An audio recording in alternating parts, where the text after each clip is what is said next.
Shalom, shalom, colegas de estudo, bem-vindos a mais um estudo por aqui.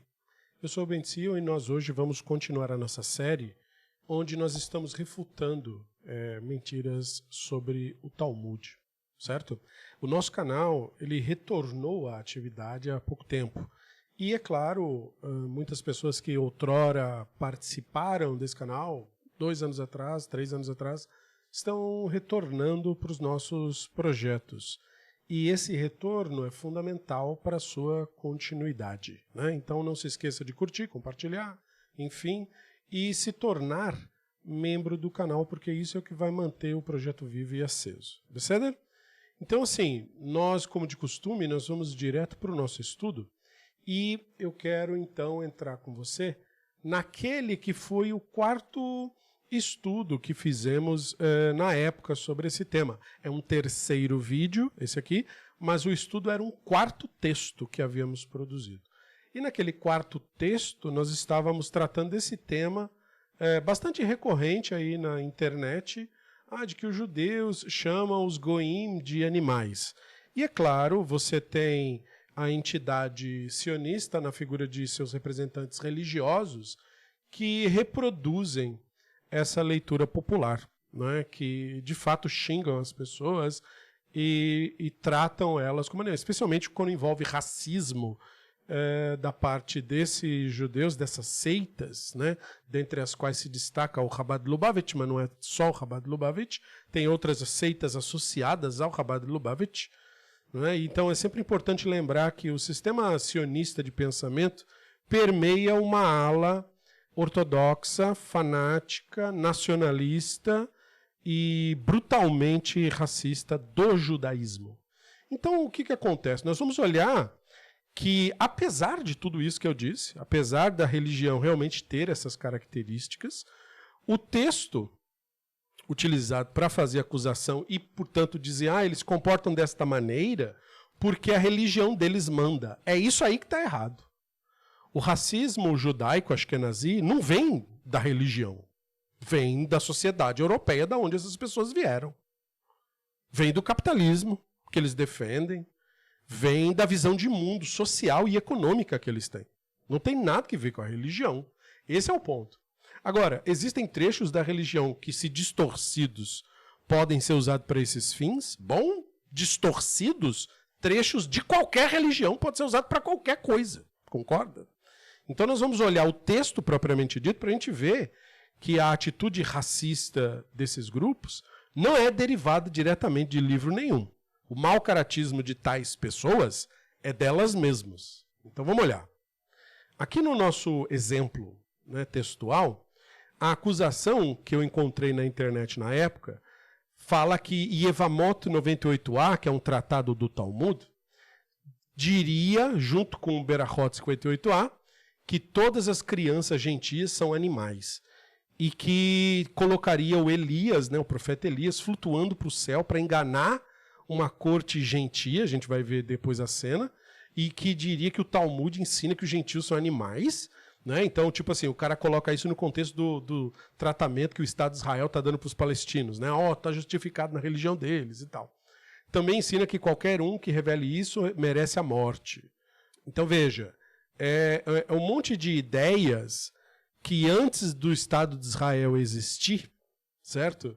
Essas ideias já circulavam, entende? Só que depois que o Estado de Israel começou suas atitudes fascistas, apareceu, não, tá vendo? Aquela acusação lá está justificada. Então, assim como nos estudos anteriores, é bom que fique claro que esse tipo de acusação existe antes da internet existir. Certo? Nós falamos no começo dessa série que essa brincadeira toda começa no século XIII. Certo? Com a igreja e pessoas criando motivos para cometer massacres, saques e todo tipo de violência. Certo? Então não tem nada que ver com, propriamente dito, o Estado de Israel e seus crimes. Embora os crimes do Estado de Israel torne tudo isso muito mais grave. Mas uma coisa que você deve compreender, já que eu mencionei isso, é que o sionismo ele se alimenta de antissemitismo.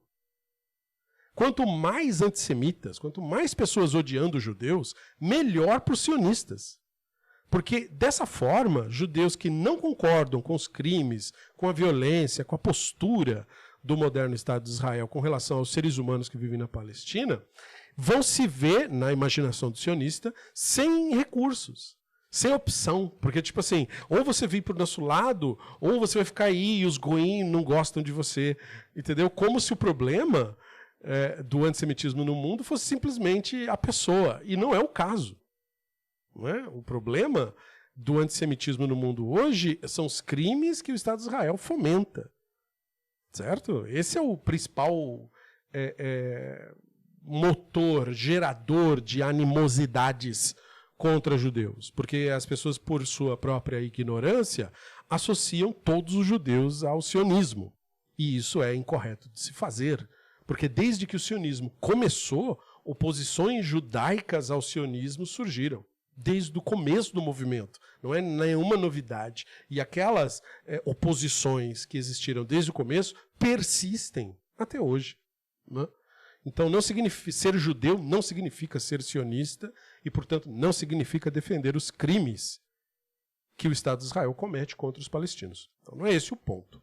O ponto aqui é analisarmos textualmente a alegação. Né? Então, o sionismo tem que ser separado do judaísmo e você deve saber que o sionismo se beneficia do antissemitismo. Portanto, esclarecer esses textos ajuda a pessoa que se opõe ao Estado de Israel e seus crimes a continuar a fazê-lo, sem, porém, misturar isso com o judaísmo, os judeus e a sua religião. Certo? Então, vamos lá. Então, para iniciarmos, né, nós temos aqui nosso preâmbulo do texto, né, para lembrar a todos aí. Então, mais uma vez, estamos diante de uma acusação construída a partir de frases retiradas do contexto, traduzidas de forma tendenciosa, reinterpretadas como se fossem declarações raciais modernas. E como já vimos nas partes anteriores desta série, esse tipo de distorção normalmente surge de 3 problemas: desconhecimento da linguagem técnica rabínica, ignorância do contexto histórico, manipulação deliberada do texto. Aqui, novamente, o caso é o mesmo. Não? Então, esse texto é uma coletânea, né? O Talmud ele é uma coletânea extensa de debates jurídicos, discussões ritualísticas, interpretações bíblicas, anedotas, disputas entre escolas rabínicas e argumentações legais produzidas ao longo do século. Então, esse ponto é importante para quem começa a estudar esse tema, porque, assim, você viu tudo que o Talmud é. A questão não é o que ele é, o fato dele ser todas essas coisas que eu falei. A questão é como você distingue uma coisa da outra. Porque não é como se quando um rabino começa a contar uma anedota, ele avisasse. Ele não vai parar. Ó, pessoal, posso contar uma anedota? E o rabino fulano contou uma anedota que dizia. Não é assim. Ele taca ali o texto. Entendeu? O texto pode vir como uma declaração, o texto pode vir como um sonho. Rabino fulano teve um sonho. Ou então o texto pode vir como um causo. Né? Então o Talmud vai começar assim. E conta-se que no caminho para a cidade tal, o rabino fulano estava cavalgando e aí ele viu. Então perceba, né? Todas essas elucubrações, todas essas formas de apresentar a historinha, elas são maneiras do Talmud introduzir anedotas, discussões, disputas entre escolas, e você precisa de treinamento na leitura para você conseguir distinguir uma coisa da outra. Dá para fazer isso, porque existem termos técnicos que são colocados geralmente no início de cada um desses casos, quando é anedota, quando é disputa, quando é um causo, quando é uma declaração que tivesse alguma consideração legal. E aí, você aprendendo essas terminologias, você consegue detectar no texto o que é uma coisa e o que é outra. Porém, isso é assunto para outro vídeo. Né? Mas vamos então continuar, só para você entender. Então, o Talmud usa, né, como se vê, frequentemente uma linguagem que a gente pode chamar de linguagem técnica. Né? Ou seja, ele tem uma linguagem própria. A linguagem do Talmud é própria de quem estuda esse texto. E é justamente aí, né, que muitos desses polemistas, ou simplesmente leitores despreparados, guiados ao texto por estas pessoas, e começam a produzir distorções, algumas delas até de maneira inadvertida e muitas outras propositalmente. Né? Então, um exemplo que a gente analisou antes era aquele termo Adam, né, que todo mundo finge que faz parte do seu cotidiano, embora não faça, e algumas pessoas alegam entender perfeitamente o que esse termo significa. Né? Adam, obviamente, quer dizer ser humano. Ou então outro vai dizer, Adam, obviamente, quer dizer homem. E não, não é isso, entendeu? O termo é usado dessa forma. O termo é usado como homem e usado como ser humano. Mas, por exemplo, no mundo antigo, o conceito que hoje temos como biológico de ser humano, de Homo sapiens, sapiens, não existia. O conceito de ser humano e o outro ser um outro animal, isso não existia. A maneira de hierarquizar os seres vivos não era biologicamente pautada, era mitologicamente elencada. E, portanto, não é difícil de concluir que eles não tinham a menor ideia de como classificar pessoas, animais, plantas e o que fosse. Eles não sabiam de formas de vida microscópicas, né? Então veja só a confusão. Portanto, Adam, ele é um termo técnico antes de tudo. Existe o termo para significar a coisa mais simples do mundo, tipo o homem, o animalzinho, o machinho, humano? Sim. Esse termo é o termo Ish. Ish quer dizer homem. Pode também ser traduzido como macho, machinho. Entendeu? Então esse é o termo mais, digamos assim, cru de designação de uma pessoa da antiguidade. Ish. E a fêmeazinha, Ishá. Né? A fêmeazinha, entendeu? A mulherzinha. Então veja, o homenzinho e mulherzinha é Ish e Ishá. E o Adam? Adam é uma outra ideia. Entendeu como é que é, não? Porque a palavra Adam vem de outra palavra, que é a palavra Adamá. Adamá quer dizer solo. Solo.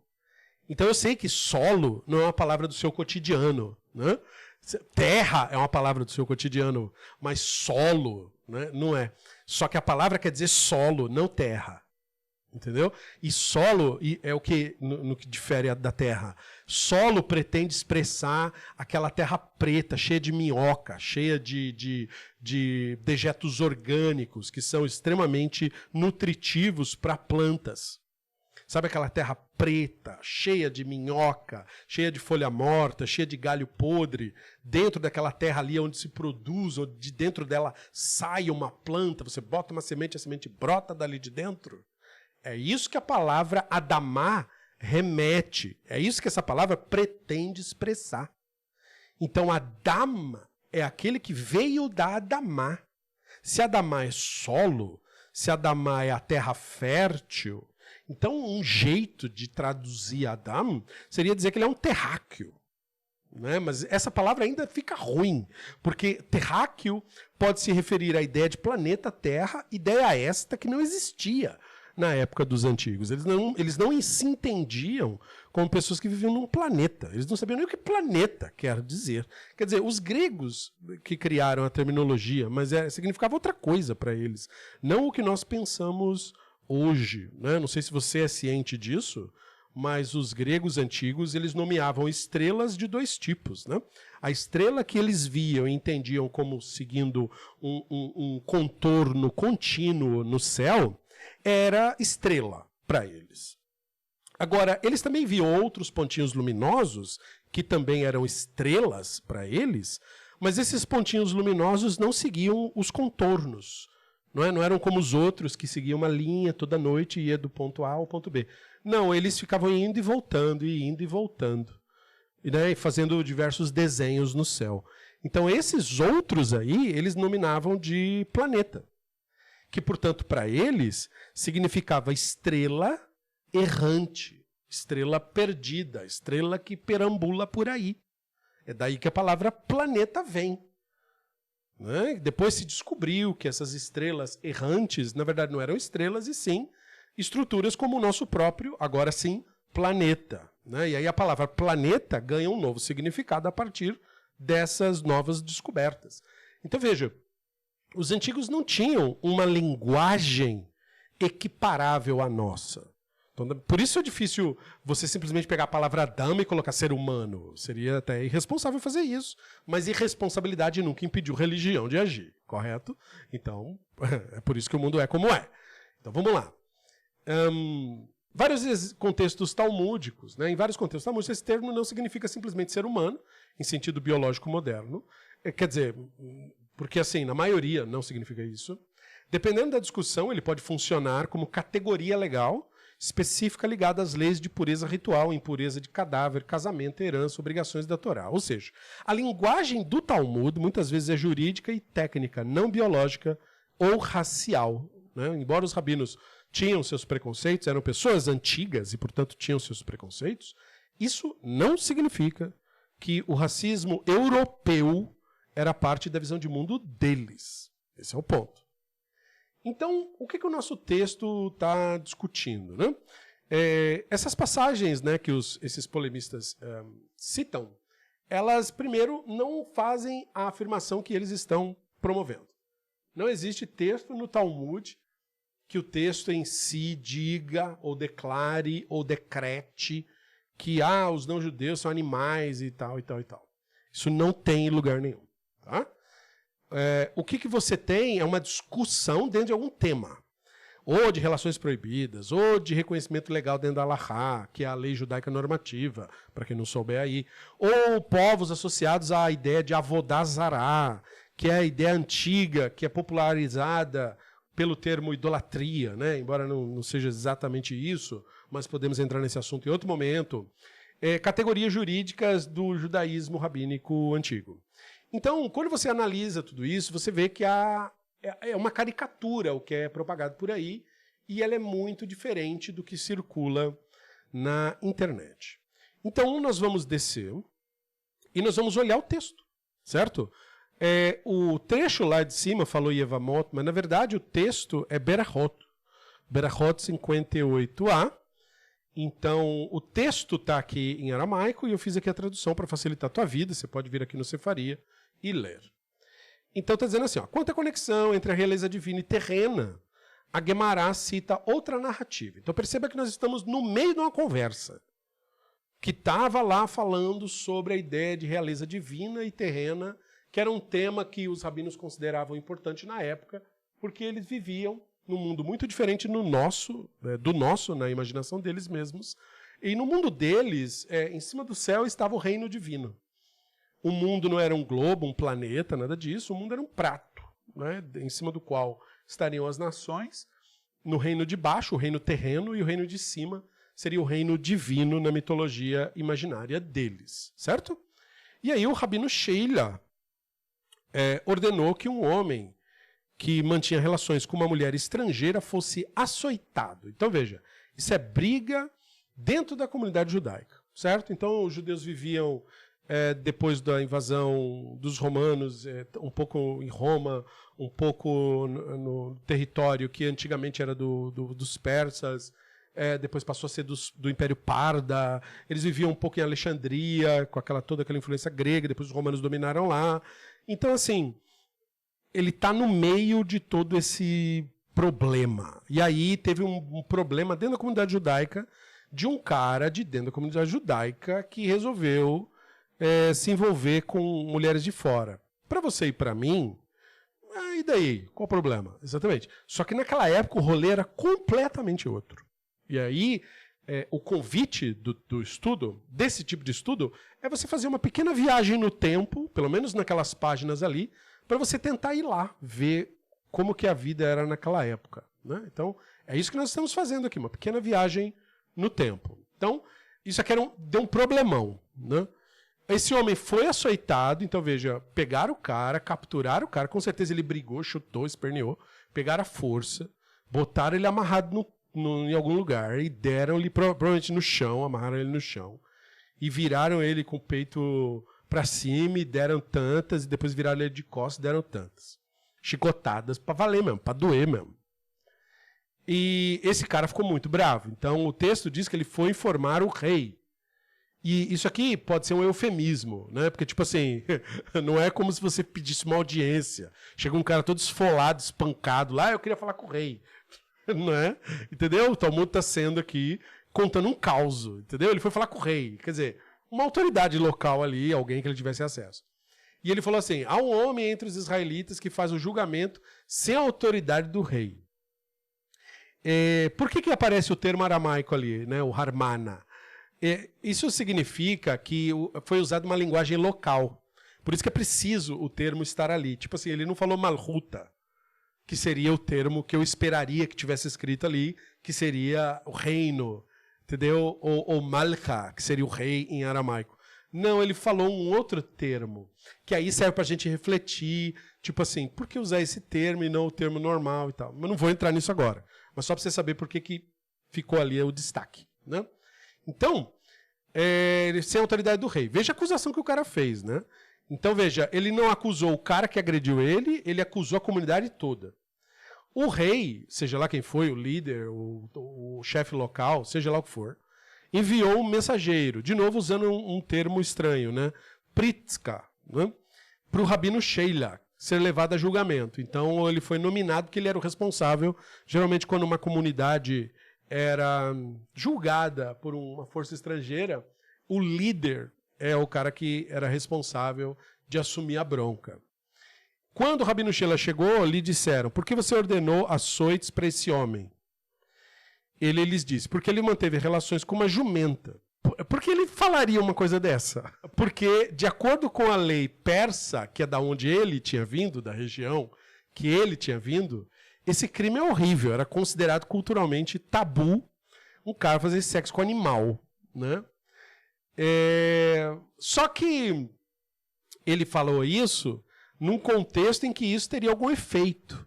Porque, por exemplo, se ele estivesse num território romano e falasse isso, os romanos iam dar o ombro e falar, e o que é que você tem com isso? Entendeu? Mas ele falando isso num contexto persa, meio que soa sério o assunto, entende? Esse é o ponto.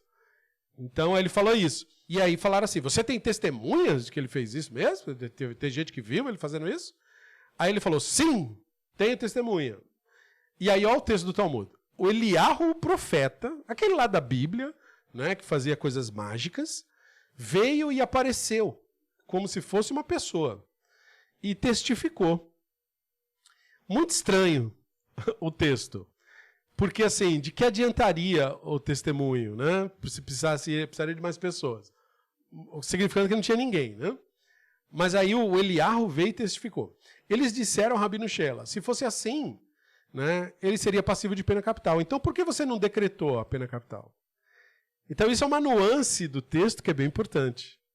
Veja, o suposto Eliarro, que interveio para poder dar o testemunho a favor do Rabino Sheila, muito provavelmente, se é que essa cena descreve uma cena real, que não parece ser o caso, era alguém, aluno do Rabino Sheila, colega do Rabino Sheila, ou alguém disposto a botar o próprio pescoço em risco pelo Rabino Sheila, e essa motivação foi entendida como intervenção divina, que na linguagem talmúdica é expressa pelo seu grau digamos assim, de clareza quanto a essa suposta intervenção divina. E esse grau, o profeta Eliarro veio e fez isso ou fez aquilo, seria o grau mais distante. Seria como ele dissesse assim, olha, teve um evento da providência, mas assim, não é como se você tivesse visto também, você ia achar que fosse a providência. Você precisaria estudar muito o Talmud, estudar muito os rabinos, para você saber que aquilo era a providência. Entendeu como é que é? Por isso é expresso como o Eliarro veio e fez tal coisa.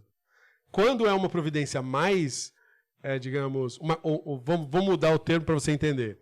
Quando é uma coincidência mais evidente, aí ela não é expressa como o Eliarro veio e fez a coisa. Aí ela é expressa de outro jeito. Entendeu? Como se um fenômeno tivesse de fato ocorrido. Então não é o caso aqui. Aqui foi um algo distante, que você precisaria interpretar e, digamos assim, se convencer que foi uma coisa divina. Ele falou assim, não, então por que você mesmo não aplicou? Esse ponto é importante. Se ele fez essa pergunta, então, primeiro, o representante lá da autoridade local, seja lá quem for, não acreditou. Ou não considerou. Veja, o texto evocou Eliarro como que para mostrar a grandeza do momento. Mas não surtiu efeito nenhum. No que era pretendido surtir efeito. Porque teria havido essa manifestação para validar a argumentação do Rav Sheila. E a resposta do Talmud é: não serviu. Tanto que a figura de autoridade retrucou. Tá, se é isso mesmo que você está dizendo, então por que você mesmo não resolveu? E aí vem a resposta do Rav Sheila tentando sair dessa saia justa. E ele saiu muito bem, né, dentro da historinha dele mesmo, né, porque ele disse, ele seria passivo de pena capital. Ele respondeu: desde o dia em que fomos exilados de nossa terra, não temos autoridade para aplicar a pena capital. Mas vocês têm. Façam com ele o que quiserem. Então, esse sim é um ponto alto da leitura. Na ideologia dos rabinos que se repete por diversos tratados talmúdicos, os rabinos, depois da destruição do templo, e mesmo antes, não se entendiam como pessoas ávidas a aplicar a pena capital à torta e à direita. Embora se entendessem como pessoas que poderiam constituir o tribunal rabínico e aplicar a lei da Torá. Em outras palavras, o judaísmo rabínico ele era uma ruptura do sistema de reinado Hashmonaí, ou Macabeu, ou sacerdotal. Esse sistema, o sistema sacerdotal, é o sistema no qual se inspira, por exemplo, o sionismo. Então é um sistema bélico, militar, agressivo e assassino. O reino Macabe era um reino assassino. Promovia constantes guerras, não só isso, havia muita disputa e matança interna entre, por exemplo, figuras políticas que estivessem disputando o poder sacerdotal. E o sistema Macabe foi considerado, naqueles 200 e pouquinho anos que durou, o momento de liberdade judaíta. Mas essa liberdade não foi para o povo. O Alexander Yanai, que foi um dos grandes líderes e sacerdotes desse período, era um assassino sanguinário no nível dos romanos. Ele cometeu um massacre, inclusive, contra a primeira geração dos rabinos, que resultou, pasme, na crucificação de rabinos, de pessoas pregadas em paus, e ele almoçando com as putas dele. Literalmente com as putas dele, que é isso que ele tinha. Esse é o modelo de judaísmo do qual os rabinos rompiam. O modelo sacerdotal. O modelo macabeu.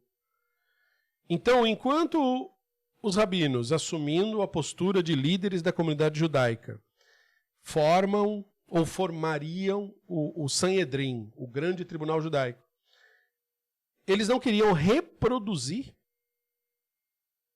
a mesma ideia dos sacerdotes macabeus. Então, você vai ter textos do Talmud, que quando vai discutir a pena capital, coloca toda forma de empecilho, que é juridicamente plausível de se colocar, para tornar praticamente impossível aplicar a pena de acordo com o tribunal rabínico. Então veja quão distante isso é de sionismo, que é não só um sistema de colonização brutal no modelo europeu, que é o máximo possível de brutalidade que se pode conceber para aterrorizar a população local e, consequentemente, subjugá-la, como você vê o próprio rabino dizendo que nós, depois que o templo foi destruído, não temos, né, nós, quanto população, mesmo nas nossas comunidades, não podemos aplicar pena capital. Percebeu? Então eles se entendiam assim. Eles não tinham aquela mania de grandeza que você vê presente em rabinos da atualidade, né? Principalmente os que são alinhados com o sistema sionista. Então, você nota ele falando ali, não, eu não posso fazer isso, vocês que podem, por isso que eu não fiz.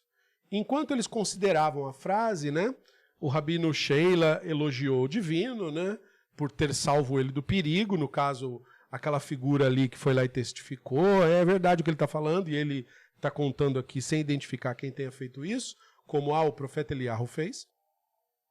E aí ele citou um trecho lá de Divrei Hayamim, que é o livro de crônicas, né? A tua Hashem, a grandeza e o poder, e o resto do verso. Eles perguntaram a ele, o que você disse? E ele lhes disse, isso é o que eu disse, bem-aventurado é o misericordioso que concede o reino na terra, que é um microcosmo do reino nos céus, e concede a vocês o domínio e o amor pela justiça. Então vejam, essa outra declaração também revela uma postura política que era muito comum nos rabinos da antiguidade e pode ser vista até a atualidade nas comunidades judaicas. E isso agora não envolve se acha que é nazis, faradim, mizrahi, ou seja o que for. Tradicionalmente falando, como você está vendo aí essa declaração do rabino, não é só ele que fala isso, um monte de outros rabinos também falam a mesma coisa. O entendimento de que o poder local, o reino local, é a autoridade divinamente instituída naquele local. E isso tem ares bastante... que pode ser visto de maneira positiva, no sentido de que, então os judeus têm uma tendência tradicional de aceitar o poder local. Sim, isso está nos textos todos, na verdade. E é claro que isso tem o lado negativo. Se o poder local for sociopata, opressor, tipo Roma, ou tipo Dona Inglaterra, em todos os seus locais de colonização, ou tipo Dona França, em todos os seus locais de colonização, ou tipo Estados Unidos, em todos os lugares onde invadiu e roubou, a tendência judaica é não se opor aos poderosos e, portanto, não defender os oprimidos. Né? Tipo Silvio Santos elogiando o militar na ditadura. Entendeu como é que é? É tipo Dona Globo dando voz aos militares na ditadura. E não se colocando do lado da justiça. Por quê? Porque teme. Por medo, porque se deixa intimidar. E nesse caso, talvez mais justificado estaria do que hoje, nesse caso do Talmud, porque eram de fato uma minoria local. Então, para sobreviver, essa minoria local diz para as forças dominantes, não somos seus inimigos, não vamos e não pretendemos interferir ou fazer mau juízo da sua forma de governar. Nós entendemos que, né, se cai entre nós a sua forma de governar é desumana e atroz, esta forma de governar teria sido instituída pelo divino, quer por castigo, quer por sadismo, quer pelo que for. E nós somos aqueles que se submetem a esses reinos aí. E por que os rabinos teriam essa leitura das coisas? Né? Que hoje em dia, numa sociedade como a que nós vivemos, onde nós queremos transformá-la numa sociedade melhor e não apenas nos sujeitar à escrotidão presente, a ideia desses rabinos era uma ideia de povo sobrevivente. Então, eles tinham essa postura mesmo, porque eles viram o que Roma fez, como ela esmagou as forças das 3 revoltas judaicas e as consequências humanitárias disso, e tomaram uma decisão de proteger o que sobrou da comunidade judaica, se colocando como pessoas sujeitas à ordem estabelecida. E, é claro, isso nem sempre deu os resultados que eles esperavam que fossem dar. Né? Haja vista as perseguições cristãs. Então, só para você entender o contexto de época. Né? Então, é dali que vem. Então, eles têm essa tendência mesmo. Disseram a ele, na verdade, se a honra da realeza é tão cara a você, aí deram um cajado para ele, para simbolizar uma permissão para legislar, disseram a ele, o senhor agora é juiz. Tá? Ao sair, aquele homem acusado disse ao rabino Sheila, e detalhe, né? O senhor agora é juiz no seu espaço aí, no seu grupo aí. Né? Ou seja, o senhor não podia julgar, porque a gente não tinha te dado uma clara autorização para fazer isso, então tá aqui, toma aí a sua autorização. Entendeu? Esse é o desfecho da historinha. Agora sim. Daí, aquele homem acusado disse ao rabino Sheila, Elohim faz sinais aos mentirosos. Então veja, por que ele chamou o rabino de mentiroso?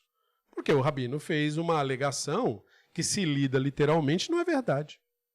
Qual é a alegação? Ele teve relações com uma jumenta. Ele não teve, ele teve relações com mulheres da comunidade não judaica local, provavelmente da mesma dessa suposta autoridade aí. Certo? E o Rabino Sheila teria dito para ele, não, foi como a jumenta. Então esse cara teria ouvido tudo isso, ficou calado ali, mas falou, então é isso que o Deus faz, o Deus favorece pessoas mentirosas? E aí a resposta dele, né? Citando o verso. Canalha, você já não sabia que os idólatras, né, os Ovdei Avodah Zará, foram chamados jumentos nas escrituras? Como está escrito, livro do profeta Yehezkel, profeta Ezequiel, para você aí que não conhece os termos judaicos, como está escrito, cuja carne é como a carne de jumentos. Então, quem chamou os povos de jumentos foi o profeta, não fui eu, disse o Rabino Sheila para ele. O Rabino Sheila viu que ele ia dizer às autoridades que tinha xingado eles de jumento, e o que não, a gente já vai ver, que não é isso, né? Ele disse, esse homem tem o status de perseguidor. Disse para si mesmo, pensou consigo mesmo. Ele pretende me matar. E a Torá disse, se alguém vier tentar te matar, mate o primeiro. Ele atingiu ele com um bastão, ele deu uma paulada na nuca do cidadão e o matou, né? E o assassinou ali, teoricamente em legítima defesa. Então, veja como é a história. Olha o rolê. Tá. Quando você vê uma história dessa e você vê a citação, você fica assim, puxa, mas... então, primeiramente, a acusação que foi feita. Os rabinos do Talmud, ou o Talmud ensina que os não-judeus são como se fossem animais, jumentos. Bom, não é o Talmud que diz isso. É a Bíblia que diz isso. O livro do profeta Yehezkel. Certo? O que o Talmud faz com esse texto é que é a questão para nós aqui. Então, vamos lá. A passagem relata o episódio envolvendo o Rav Sheila, envolvendo a ideia de um tribunal judaico e envolvendo a relação desse tribunal com autoridades imperiais. O texto falou que um israelita manteve relações com uma mulher estrangeira. Ele foi punido por um tribunal judaico. Ele foi lá e denunciou o Rav Sheila ao tribunal não judaico, ao qual a comunidade judaica era submetida. O episódio evolui com as autoridades vindo tirar satisfação e dando razão ou poder jurídico ao Rav Sheila com base na argumentação que ele apresentou. Então a alegação já começa falsificando o texto. Quem compara idólatras a jumento não é o Rav Sheila, é a Bíblia. É o profeta Yehezkel, popularmente chamado Ezequiel. E o profeta utiliza essa linguagem sexual agressiva, deliberadamente humilhante, contra práticas religiosas associadas à idolatria na narrativa de seu livro. O Talmud só está citando a passagem no contexto da narrativa. Então, isso significa que não é uma doutrina do Talmud. É uma maneira de usar o texto. Para a gente entender o texto, nós precisamos de contexto. Um dos pesquisadores que pode ser usado para nos situar no ocorrido é o Aharon Iman, e ele fala a respeito desse episódio que teria ocorrido na época do Rabban Shimon ben Gamaliel II, o que significa que essa cena teria sido colocada no século II da Era Comum. Então nós estamos falando de uma geração que é posterior à destruição do Segundo Templo. E que o mundo judaico dessa época sofria enorme pressão da política romana, da repressão imperial, de perseguições, de restrições religiosas e de medo constante de denúncias internas, muitos desses elementos retratados ali no texto. A situação se agravaria ainda mais nas épocas seguintes, culminando nas revoltas judaicas contra Roma, e, portanto, o pano de fundo da narrativa seria um contexto de vulnerabilidade extrema da comunidade judaica. É com esse tipo de lente que a cena tem que ser lida. Então, segundo a narrativa, aquele homem, esse israelita misterioso aí, tinha relações com uma mulher estrangeira, uma ou várias, vai se saber. Dentro da legislação judaica antiga, relações com povos associados à idolatria, associados ao Avodah Zará, era considerado uma violação grave. Então, discussões rabínicas sobre casamento e sexualidade estavam ligadas sempre à ideia de preservar a identidade israelita e proibir alianças matrimoniais com povos idólatras, com base em alguns textos ali da Torá, e interpretações de textos do Devarim, do Esdra, do Neemias. Isso não significa que todo o povo estrangeiro era visto como animal. Isso é colocado ali num contexto específico contra quem falava o profeta Yehezkel. O tribunal judaico não possuía soberania plena quando tinha domínio romano, ou mesmo antes disso.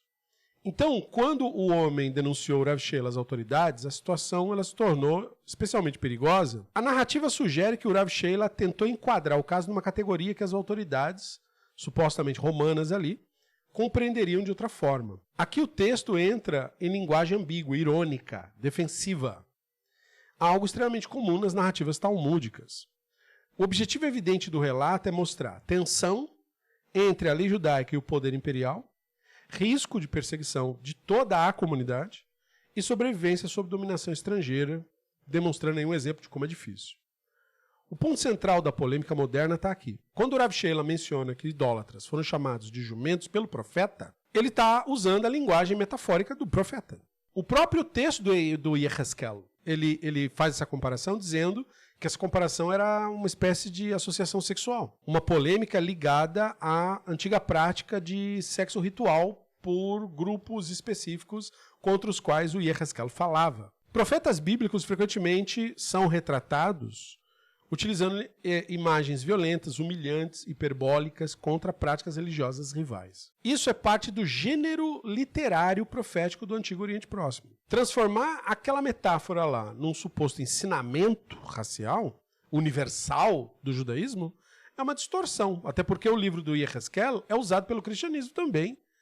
E eles não aplicam a si mesmos a mesma regra, a mesma leitura. Aí você tem aquela questão ali do Eliarro, né? O Eliarro aparece no estilo narrativo característico da literatura rabínica, como eu falei, né? O Talmud ele faz essa mistura, ele mistura debate jurídico com narrativo, com ironia, com exagero literário e elementos simbólicos, sem distinguir claramente o que é uma coisa e o que é outra. É uma das coisas que torna o estudo do Talmud difícil. É você aprender a treinar seu olho e sua mente a distinguir essas coisas dentro do texto, por si mesmo. Vou te dizer que leva um tempo, realmente, para você conseguir fazer isso. Mas depois funciona que nem andar de bicicleta, é bastante natural. A cena não funciona como reportagem histórica, nem moderna nem antiga. Ela funciona como uma narrativa rabínica, que imita narrativas bíblicas. Sobre a ideia de providência, sobre a ideia de sabedoria e sobre a ideia de sobrevivência sob perseguição. O texto termina com o Rav Sheila entendendo que o denunciante colocava sua vida em risco diante das autoridades romanas. A passagem, então, aplica a lógica jurídica de que aquele que vem me matar, eu mato ele primeiro. Independentemente de como o leitor modelo julgue moralmente a narrativa, seja do profeta Yehezkel ou essa do Rav Sheila, o ponto principal continua sendo, em nenhum momento o texto afirma que não-judeus são animais. Não é essa a afirmação. O Rav Sheila estava falando com aquele cara lá, né? Aquele israelita ali. Essa acusação depende de você retirar frase do contexto, ignorar o gênero literário, ignorar o contexto histórico, reinterpretar metáforas proféticas antigas como se fossem teorias raciais modernas.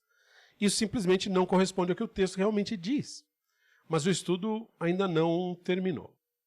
Então, o que o Rav Sheila queria ao citar o profeta Yehezkel? A dizer que a linguagem que ele usou, que o cara acusou ele dizendo, você é mentiroso, o Elohim ajuda mentirosos agora? Porque, tipo assim, eu transei com uma goiá, eu não transei com uma jumenta. Agora, a questão para os rabinos é assim, quem associa uma pessoa que se relaciona sexualmente com quem faz o avodá zará, ou é de outra religião antiga, com jumentos, é o Yehezkel, é o profeta. Por que ele fez isso? Essa é a questão que vale para os rabinos.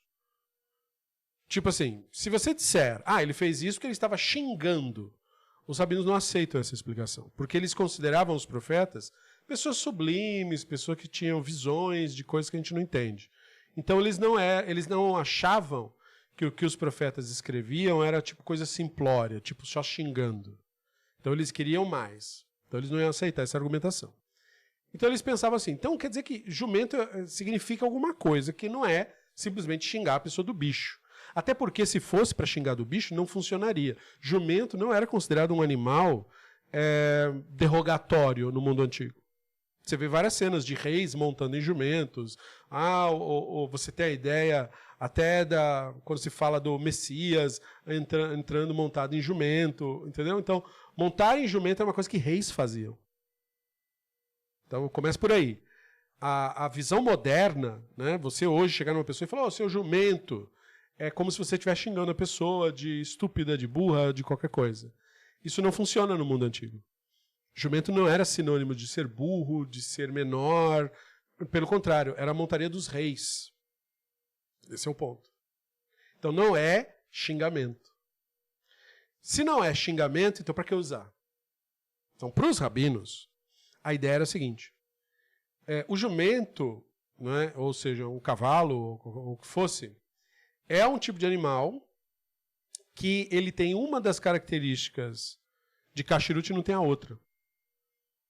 Né? A característica de Kashrut, que faz um animal ser acessível para consumo na legislação judaica, integra ele, dá acessibilidade a esse animal, é ele ruminar e ter o casco fendido. Então, se imaginava, o cavalo rumina, mas ele não tem um casco fendido, o casco dele é liso. Então ele não é kasher para consumo.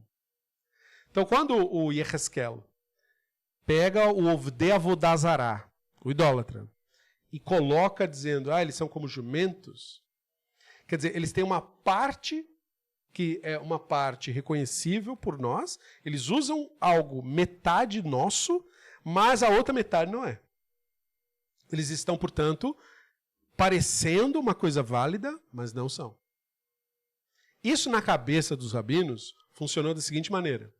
A relação sexual com uma pessoa fora do ciclo da comunidade é uma relação sexual, em tese, válida. Um ser humano com outro ser humano. Mas do ponto de vista da Halahá, a pessoa ser um ser humano é só metade da história, metade da Kashrut. A outra metade da Kashrut seria ela aderir ao sistema religioso da comunidade, coisa que essa pessoa idólatra não faz. Logo, ela é como o jumento. Ela só tem metade do sinal de Kashrut, não tem a outra metade. Percebeu como isso muda completamente a maneira de entender? Agora, por que o Rav Sheila simplesmente não falou ele transou com uma mulher do grupo de vocês? Porque dizer esse cara do nosso povo transou com uma mulher do grupo de vocês ia fazer eles investigar que mulher é essa e de que grupo é esse. Se ela fosse uma pessoa relacionada a alguém importante, os caras iam matar todo mundo que morava ali. Não iam matar o cara, iam matar todo mundo que morava ali no bairro, incluindo o Rav Sheila. Então ele colocar da forma como ele colocou, usando a metáfora profética, implicou em ele proteger a comunidade de retaliação. Já que se narrava no imaginário dos rabinos, os rabinos relatam casos em que romanos invadiam o vilarejo e estupravam as mulheres locais. Mas se um judeu se relacionasse com uma mulher romana, esse judeu era condenado à morte. E, consequentemente, todo mundo associado a ele era morto também, para deixar um recado. Porque os romanos matavam pessoas inocentes só para deixar um recado. Isso não é mistério. Então, ele está agindo aqui de maneira a proteger-se e proteger a comunidade que ele está envolvido. Por isso que ele não foi literalista na declaração para os caras. O acusado não entendeu. Porque o acusado fala, você mentiu. Você não falou que eu transei com uma mulher deles. Você falou que eu transei com uma jumenta. E o Rav Sheila falou, não, eu usei a linguagem do profeta, ô seu ignorante. Não está escrito no livro? Os corpos deles são como corpo de jumenta? Deles quem? Dos não-judeus? Não, dos idólatras. Então veja, o problema do Rav Sheila com a relação daquele cara com a mulher estrangeira não era só uma questão relacionada a, tipo, se meter na vida dele. Mas isso que você está fazendo pode trazer morte para a comunidade que você vive, seu imbecil. Você pode fazer com que eles venham aqui e mate todos nós. Se você quer arriscar a sua vida, o problema é seu. Você tem que envolver a comunidade toda. E a disposição do cara de fazer isso é tão grande que o cara ameaça voltar lá e denunciar de novo. Usando novas, fala, não, olha, ele te xingou de jumento. Mas veja, sabe-se lá o que os romanos iam entender sobre isso. Porque na cultura dos rabinos, jumento não é ofensa. Como eu falei, é o animal que os reis usavam para cavalgar. Mas e na dos romanos? Será que era ofensivo? Aparentemente ele cogitava que fosse. Então ele tinha que impedir o cara, porque a retaliação não seria só contra ele, mas contra toda a comunidade. Vamos supor que os romanos mudassem de ideia e falassem, então quer dizer que aquele cara que a gente inclusive deu respeitou e deu uma liberdade para ele julgar os próprios casos na própria comunidade. Ele, quando a gente virou as costas, ele ficou xingando a gente? Então me dá meu Gládio aqui, vamos lá resolver. Vamos lá fazer uma festa lá no meio deles, que aí a gente dá uma lição nesses judeus. Você entende? Então, quando ele viu o cara fazer isso, aí ele foi para as cabeças, ele agiu de maneira extrema. Porque o cara tentou prejudicar todo mundo. É uma questão de ter uma divergência específica. Agora, essa é a anedota, é a maneira como a gente deve ler o texto. Nós não sabemos nem se esse texto é real. Se isso realmente aconteceu, e se aconteceu dessa forma. Por quê que nós não sabemos disso? Não é porque é só um ceticismo barato. É porque todo texto talmúdico que coloca uma cena fantástica nos convida a uma leitura simbólica. Esse é o método maimonidiano de ler texto talmúdico. Então, esse texto estaria ok, como texto histórico, uma anedota que deve ter acontecido, não fosse a inserção de Eliarro no meio. Pelo texto talmúdico ter metido o profeta Eliarro nessa história, faz parecer que ela não é exatamente o que está falando ali. E eu não estou aqui para dizer, eu sei o mistério. Eu também não sei. Tipo, se tudo isso é símbolo de quê? Teríamos que desconstruir tudo aqui para ver isso. Mas isso já muda o nosso tema. O nosso tema era demonstrar que mesmo quando você lê o texto, citando o profeta Yehezkel, chamando idólatra de jumento, isso não é uma desumanização. Isso é uma categorização dentro da lei judaica daquilo que é quase parte do sistema comunitário, mas não é. Como o animal kasher, que em vez de ter os 2 sinais, só tem um. Então o idólatra, ele é tipo... Porque, né, ele é metade do caminho, metade do rito, mas ele não está sancionado, por assim dizer, na outra metade. Parece certo, mas não é certo. Parece kasher, mas não é kasher. Percebeu? Essa brincadeira linguística que está ocorrendo ali. Ok. Se você entendeu isso, eu espero que sim. Se não, use aí a caixa de textos para fazer perguntas, ou tirar suas dúvidas, ou propor suas ideias. E, enquanto isso, nós vamos prosseguir para a próxima parte do nosso estudo aqui. Nós temos essa citação de Berachot, 25b. Está traduzido aqui para você. O Rav Yehudá disse, em frente a um goi, termo que eu já expliquei que significa membro das nações, a palavra só é nações, mas quer dizer o membro das nações, essa pessoa, que seja lá quem for, é membro das nações. Em frente a um goi nu, é proibido recitar o rito do Shema. Shema é uma reza judaica, é considerada a reza mais importante do judaísmo, que seria a declaração da unicidade divina, que é dito na sinagoga, fecha o olho, geralmente o ritual é de você fechar o olho, botar a mão assim, falar Shema Israel, Adonai Eloheinu, Adonai Echad. Né? Escuta Israel, o Ivé é o nosso Elohim, o Ivé é um. E aí tem uma porção de outros trechos do próprio Sefer Devarim que são recitados em seguida, né? Amarrará essas palavras na tua mão e na tua testa, e tal, e tal, e tal. Tá bom? Isso é o Shema, é uma reza. Então, ele está falando aqui da importância dessa reza. A reza é muito importante. Como ela é muito importante, Rav Yehudá disse, em frente a um goi nu, é proibido recitar o rito do Shema. Se você estiver aí se perguntando, mas por que diabos um goi nu? O mundo antigo, ele não era um mundo moralista como esse mundo que eu e você vivemos.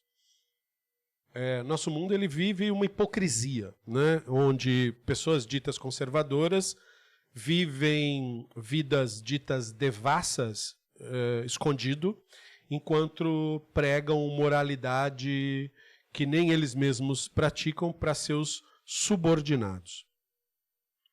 Isso acontece também no judaísmo, certo? E no mundo antigo, esse moralismo ele era bem menos presente. Então, por exemplo, na questão de vestimentas, a forma como as pessoas se vestiam, não havia, por exemplo, o conceito de roupa e roupa íntima. Isso não existia. Não existia roupa íntima. Existia roupa, que é o pano que você põe para se cobrir. Significando, portanto, que se você era homem ou mulher, você se cobria com o pano que você tinha ali. Se você fosse pobre, você só tinha um para se vestir. Geralmente crianças andavam peladas para todo lado, porque não tinha. Né? Uma das coisas que dava àquela criança o sinal da sua chegada na vida adulta, com 12, 13 anos, era darem um pano para ela se cobrir, porque a partir dali ela ia precisar, digamos assim. Então, entre vilarejos pobres, a nudez era corriqueira, era comum. Não é? Mulheres iam lavar sua roupa em beira de rio e ficavam, né? Ou para não estragar a roupa que estava, tirava para não molhar e depois colocava. Então, pessoas nuas não era assim um escândalo como o moralismo majoritariamente cristão criou, principalmente na Europa, né? Na imundície da sociedade europeia, que se cobria de pano em cima de pano em cima de pano e ficava aquela imundície, né? Aquele mau cheiro, aquela má limpeza corporal que parece até ser característica, presente até hoje em muitos locais. Então, assim, no Oriente Médio antigo, se desenvolveu assim menos tensão em relação a isso. E na época dos rabinos, dentro do contexto da sociedade romana e dentro do contexto de outras sociedades, principalmente a grega e tal, a nudez não era assim um escândalo. Era uma coisa que você põe, tal, mas era muito comum. Banhos públicos. Você ia numa praça pública, que nem uma praça qualquer da sua cidade, e lá tinha um chafariz com uma água lá, e as pessoas tiravam a roupa, ficavam peladas, tomavam banho ali, ficavam trocando ideia ali. E isso não era considerado desrespeitoso, feio, indigno. Não, era uma coisa comum que todo mundo fazia. Certo? Tomar banho de rio pelado ou ir no banho público. E os rabinos, os próprios rabinos são descritos entrando nos banhos públicos romanos, exatamente como os romanos. Ou seja, ficava pelado lá, entrava lá no banho, tomava o banho, depois saía de lá. E pronto. E não tinha problema nenhum. Ninguém apontava o dedo, o rabino pelado junto com os romanos. Idiota. Para eles, esse tipo de crítica seria estúpida. Né? Seria de uma pessoa estúpida. Então, essa cultura moralista, que hoje contamina também o judaísmo. Né? Eu estou falando do judaísmo antigo, né? Mas o judaísmo se contaminou com isso a partir ali, meados do século XVI, XVII, influência óbvia da Igreja Católica sobre comunidades europeias, forte perseguição, e eles na tentativa de dizer para os seus assassinos, a gente não é essas coisas que vocês estão descrevendo, criam-se nas comunidades racídicas esse comportamento moralista, beato, não é cristianizado. E é por isso que, mesmo nas comunidades racídicas mais tradicionais, você vê uma forte semelhança com aquela ideologia de convento do catolicismo medieval. Sabe, os frades e aquelas roupas, e a forma de vestir dos rabinos europeus, antigos e modernos, vem muito dessa influência, século XVI, século XVII. O jeito de trajar dos Hassidim Satmar é do século XVII. Aquela roupa preta, com aquele chapéu assim e tal. Mesmo grupos que não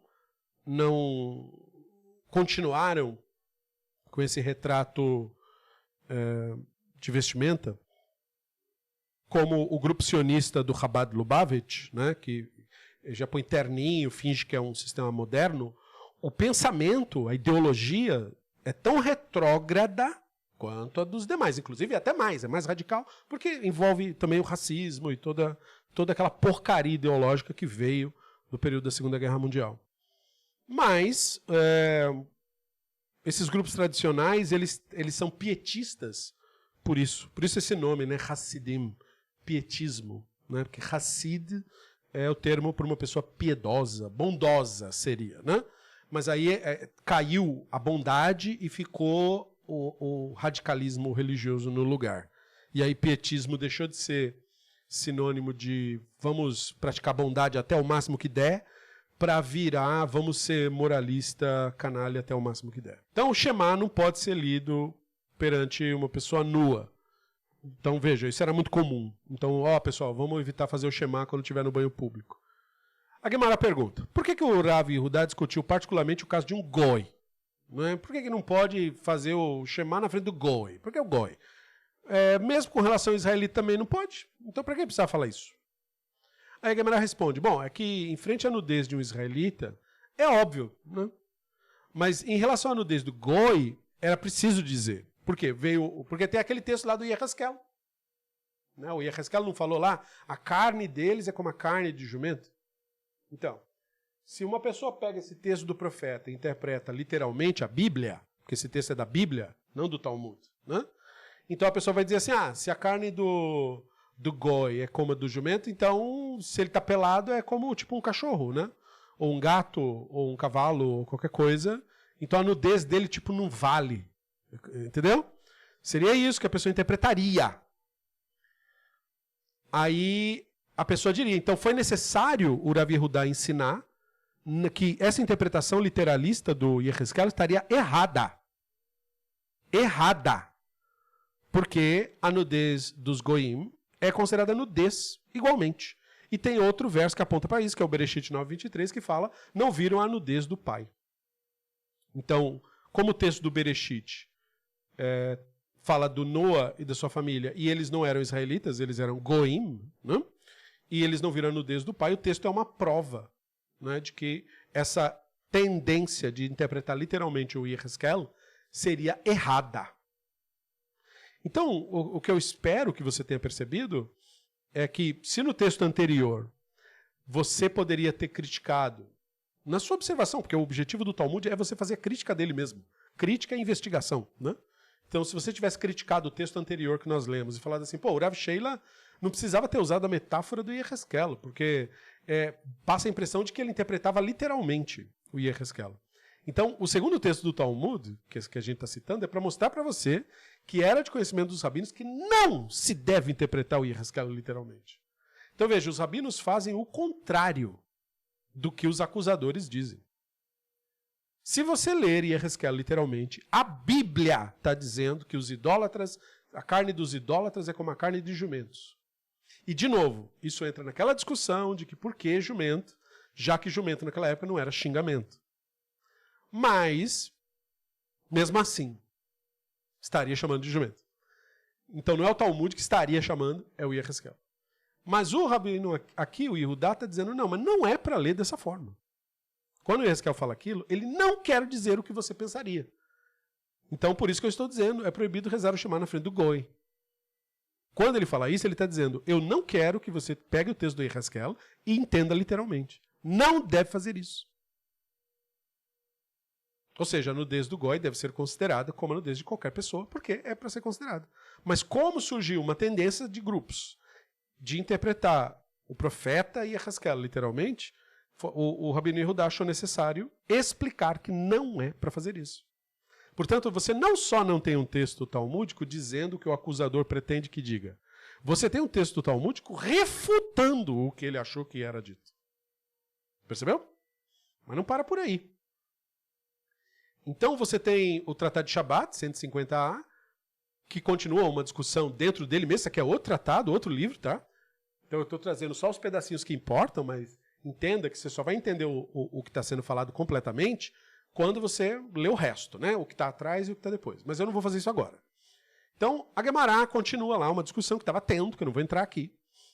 Mas aqui também, com respeito a uma casa de banho e um banheiro, está escrito, Devarim 23:15, para que ele não veja nada impróprio em você. Usando o termo davar, né? Ou para o nada, ali no caso. Para que ele não veja coisa imprópria.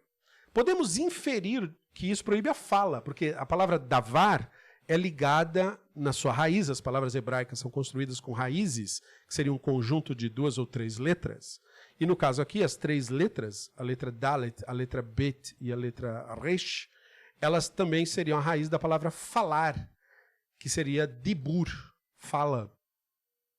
Então, esse verbo no infinitivo é ledaber, falar, né? E eu falo, ani medaber, certo? E etc. Você fala, tabedaber e tal. Então o verso estaria também falando, sem estar literalmente falando, mas ele poderia estar se referindo à fala, né? Então, para que ele não veja nada impróprio em você, significaria então, não pode falar perto de uma pessoa pelada. Você só pode ficar em silêncio, na contemplação.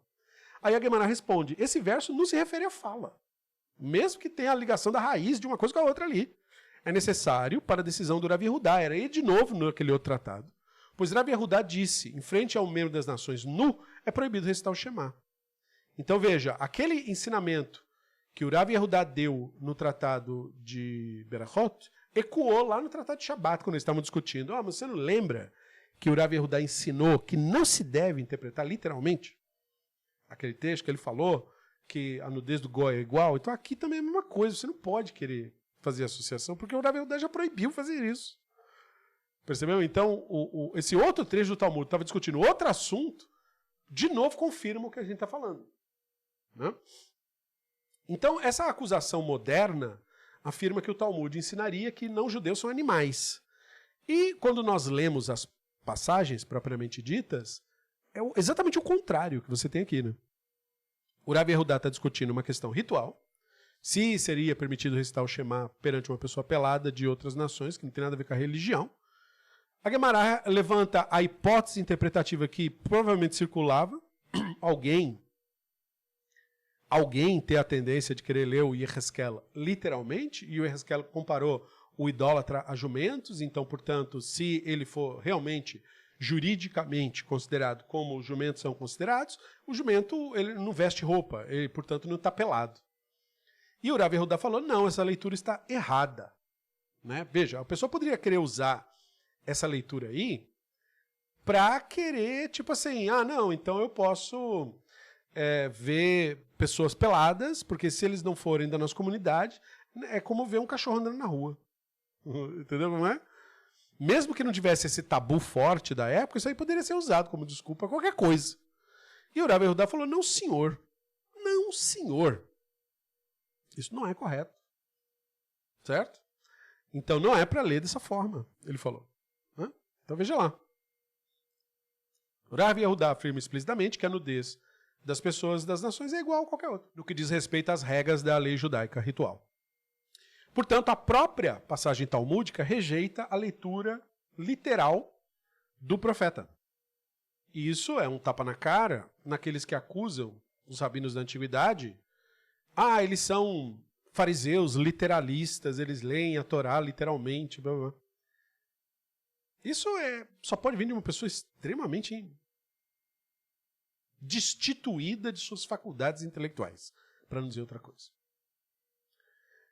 Então, os rabinos conheciam profundamente a Bíblia hebraica, discutiam constantemente implicações jurídicas derivadas dos textos proféticos, que era o rolê deles, afinal de contas eles estavam literalmente criando a religião judaica, então era parte do ofício deles, né? A passagem reconhece que alguém poderia mesmo interpretar o livro do Yehezkel literalmente, como pode interpretar qualquer passagem literalmente. E na grande maioria dos casos, onde os rabinos detectam possibilidade de haver uma interpretação literal de um trecho da Torá, os rabinos recusam, condenam, corrigem esse tipo de leitura. E é o caso aqui também. Então, membros das nações possuem status humano normal, de acordo com as leis judaicas. Não tem essa de que são menos. E o xingamento do Yehezkel aparece dentro do contexto do livro dele, né? O livro do profeta Yehezkel não é um livro de leis judaicas. Nem o Talmud é um livro de leis judaicas, caso alguém aí não saiba, né? Porque as pessoas acham que qualquer livro do judaísmo serve para pautar comportamento da religião. Nós já explicamos no vídeo anterior que não é assim que funciona o rolê. Né? O Talmud, a Mishnah, os Midrashim, são todas literaturas dentro das quais se cria discussões para que específicos profissionais, como eles eram entendidos na época antiga, derivassem daquilo que seria o comportamento normativo da comunidade. E aí gera os códigos jurídicos. Esses textos que nós estamos lendo, nem a Bíblia, nem o Talmud, nem a Mishnah, nenhum desses textos é código jurídico. Nesses textos está discutindo que ideias estão circulando e como que a gente vai lidar com essas ideias. Então, o texto do profeta Yehezkel é um texto de profeta. Então, os rabinos têm uma regra sobre o texto de profeta. E a linguagem dele não corresponde às demais linguagens. É exatamente por isso que os rabinos tratam a Torá como um livro a ser discutido. Os rabinos não tratam a Torá como simplesmente livro de legislação. Porque certamente a Torá não é um livro de legislação. Nem nos moldes antigos. Ela reflete uma legislação. Mas ela não é, ela mesma, uma legislação. Porque ela não discute os pormenores de cada e toda regra que ela fala. Então, os rabinos desenvolvem a Mishnah, que é a repetição, a tradição que foi repetida desde a época em que o movimento foi iniciado, ali uns 200 antes da Era Comum, seguindo para mais 200 depois da Era Comum. Quando essa Mishnah, essa repetição, essas tradições são colocadas por escrito, essas tradições tinham posicionamentos interpretativos de diversas famílias e de diversos sábios sobre o que significava na prática cada e todo preceito. E aí a Guemará, que é o comentário em cima dessas tradições recebidas, gera um outro texto que, quando unido à Mishnah, gera o Talmud. Então, o Talmud não é o que os conspiracionistas imaginam ser, um livro paralelo, contrário à Torá e não sei o quê. Não, o Talmud ele é reflexo do que a tradição destas famílias fizeram com a tradição que receberam. O que elas fizeram, que pensaram, como discutiram, isso está no Talmud. Então, o texto do Yehezkel é entendido como um texto carregado de linguagem sexual, hipérbole, humilhação retórica, metáfora violenta. Porque era assim que os profetas falavam, era assim que eles se comunicavam, tanto para dentro de Israel, quanto quando eles falavam para fora. Os rabinos não acham que porque os profetas falavam assim, nós também temos que falar assim. Eles não faziam essa leitura burra, essa leitura imbecilizada de você pegar um comportamento inapropriado para convívio social, só porque você viu ali no livro do profeta, e aí você começa a imitar também, fazer a mesma coisa. Os rabinos não, eles tentavam decodificar o livro dos profetas. E eles nos deixaram até exemplos disso, que pode virar uma outra aula isso, mas eu só vou deixar o exemplo aqui. Os rabinos nos mostram que o livro do profeta Ishayahu não começa no capítulo 1 do livro do profeta Ishayahu. Começa no capítulo 6.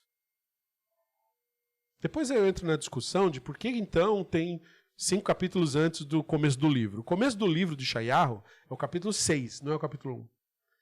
E os rabinos explicam que o capítulo 6, a mensagem que está ali, aquela profecia que está ali, é exatamente a mesma mensagem que está no primeiro livro do Yehezkel, no capítulo 1. Não tem aquele texto inicial do Yehezkel, que é a chamada Merkavá, né, o relato da Merkavá, o relato da carroça divina? Então, aquele primeiro capítulo de Yehezkel é o sonho que foi tido, e o do Ishayahu 6 é a tradução do que foi falado lá. É a mesma mensagem. Os rabinos estão discutindo isso no contexto de dizer por que o Ishayahu era um profeta melhor que o Yehezkel. Melhor, não no sentido moralista, mas no sentido assim, o que faz um profeta bom? Capacidade de clareza.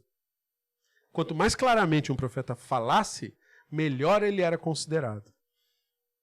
Então, como o Yehezkel, ele escrevia as coisas, você não entendia patavinas do que ele está falando, isso coloca ele como um profeta menor. Porque se ele não colocou, é porque ele mesmo não entendeu. Então, para não cometer nenhum erro, ele não tentou interpretar a visão, ele colocou a visão do jeito que ele viu. Percebeu? Então, isso é o texto do Yehezkel. Mas o que Yehezkel falou está traduzido no 6º capítulo de Ishayahu. É aquilo ali, aquela mensagem ali. Então, isso é só para você entender como os rabinos olhavam para textos de profetas. Eles olhavam de uma forma que você poderia dizer assim. Então, eles olhavam de maneira técnica. E aí a gente pode concordar. Entende? Não era de uma maneira devocional apenas. Então, eles entendiam ali metáforas e formas de linguagem, e o Yehezkel está falando ali, fazendo a sua crítica ao seu público ali no seu livro, e, portanto, a denúncia que ele está fazendo é para ficar circunscrita ao que ele falou. Não é para você pegar o que ele falou e querer usar para seus próprios propósitos. Então, tem uma questão importante dentro da Halahá que surge para os rabinos. Né? Você tem essa legislação que proíbe relação com outros povos, no Devarim, no Esdra e no Nehemia. Lembrando que boa parte desse problema de judeus se relacionarem com outras pessoas foi criado pelo Esdra, não era um problema que existia na comunidade judaíta antiga, nós já fizemos estudos sobre isso, mas aí, dependendo, a gente pode um dia voltar nesse assunto. Mas o motivo principal não era nem biológico e nem racial. Era religioso e era dentro das normas da Halakha. Era jurídico, por assim dizer. Eles tinham preocupação com a assimilação cultural. E veja, a assimilação cultural, não a assimilação cultural. Os rabinos não tinham nenhum problema com a cultura dos povos estrangeiros. Eles tinham problema com o culto, com a religião deles. É parte da cultura? É parte, mas não é toda. É parte. Então os rabinos não tinham repulsa à cultura grega, cultura romana, nem mesmo a cultura romana, que foi a maior opressora nesse período que o texto foi escrito. Nem essa cultura, eles não tinham repulsa à cultura romana, o jeito de vestir do romano, o que o romano comia. Eles não tinham problema com a língua do romano, eles não tinham problema com trejeitos, eles não tinham problema com como a cidade era construída e nem como era decorada. Não, isso aí tanto faz para eles. Eles tinham problema com o culto. Não praticar o culto. Mas eles não tinham problema com a cultura, como forma de expressar a identidade de um povo. Por isso que o judeu que vivia em Roma era praticamente indistinguível de um romano. E o que vivia na Grécia era praticamente indistinguível de um grego. E o que vivia na Pérsia, indistinguível de um persa. E o que vivia na Babilônia, indistinguível de um babilônico. Então essa coisa de criar para os judeus uma separação cultural e não só cultural é um fenômeno ali do surgimento do racidismo na antiga Renânia. É um fenômeno europeu, não é um fenômeno da antiguidade. Então, quando Maimônides vivia lá no Egito, não dava para saber se ele era judeu ou egípcio, porque ele se vestia como todo mundo e falava como todo mundo, e vivia praticamente a mesma cultura. Mas o seu culto era diferente. Entende? A assimilação cultural é que eles não queriam. Eles não queriam participação nas práticas que eles consideravam de Avodazará. A metáfora do Yehezkel não significa, literalmente, que membros das nações eram considerados animais. Não é isso que ele está falando. Ele está fazendo, e principalmente no entendimento dos rabinos, uma comparação ritual e jurídica. Como eu falei, esse animal escolhido para fazer a comparação não era um animal do qual você xingaria alguém na antiguidade. Um animal que talvez pudesse servir de xingamento era um cachorro. Que hoje, veja, né, é um animal que todo mundo ama. Mas na antiguidade, você dizer que uma pessoa era como um cão era uma tentativa de ofender a pessoa. Tanto que o meu filósofo grego favorito, né, o Diógenes de Sinope, ele é considerado o pai do movimento filosófico chamado o movimento filosófico dos cínicos. A palavra cínico, que hoje tem essa conotação, né, de pessoa dissimulada, de pessoa irônica, na verdade vem do grego kínikos, que é cachorro. Então, esses filósofos eram chamados filósofos que vivem como cães, porque ele vivia num barril, né?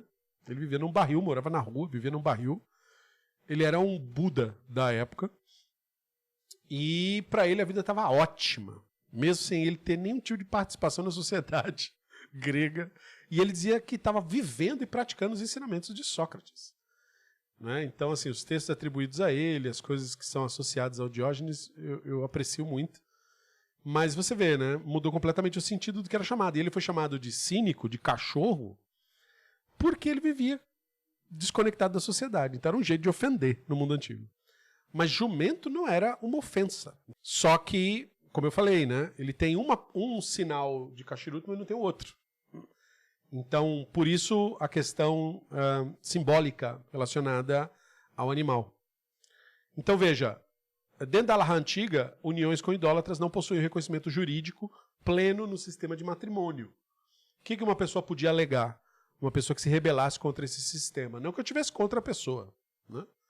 Mas o que a pessoa podia alegar? Ué, mas ela é uma pessoa, como eu. Por que eu não posso me relacionar com ela? Só porque ela não faz parte do nosso clube.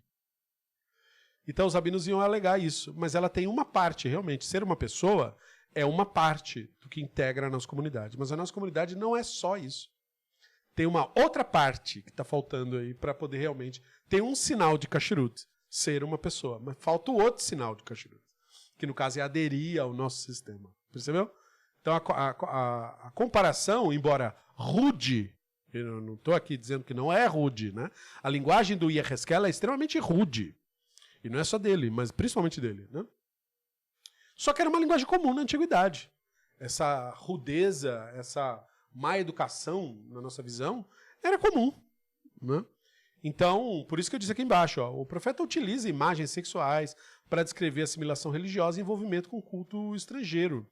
E é claro, né, eu não estou nem dizendo que é o Yehezkel enquanto pessoa. Por favor, se lembre que nós estamos falando do Yehezkel enquanto personagem do livro do Yehezkel. Por que é importante salientar isso? Porque esses textos dos profetas foi editado pelos sacerdotes.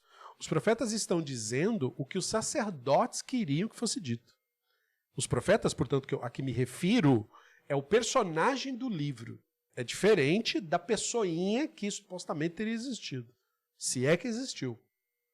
Quando você lê um livro de um profeta, você não está lendo a pessoa real que tinha supostamente aquele nome, Yehezkel, Ishayahu, você está lendo o que um sacerdote editou que você lesse. Por isso que eu falei anteriormente que os rabinos detectaram isso, sem saber que era isso, e eles tinham tradições que denunciavam para ele que o Sefer Ishayahu não começa no capítulo 1, começa no capítulo 6.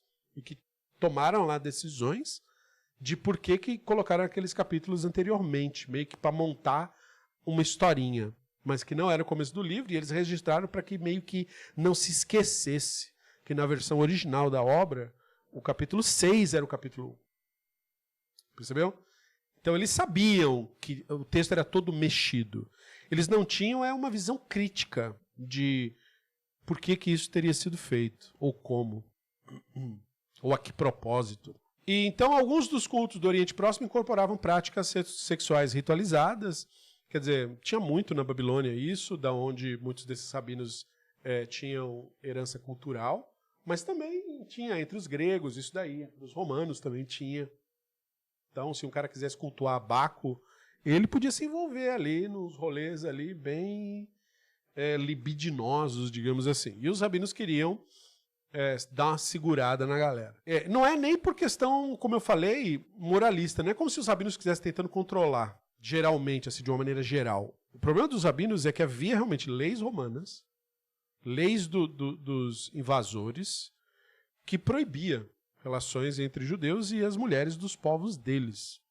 Portanto, essa relação resultaria mais cedo ou mais tarde em retaliação contra a comunidade judaica.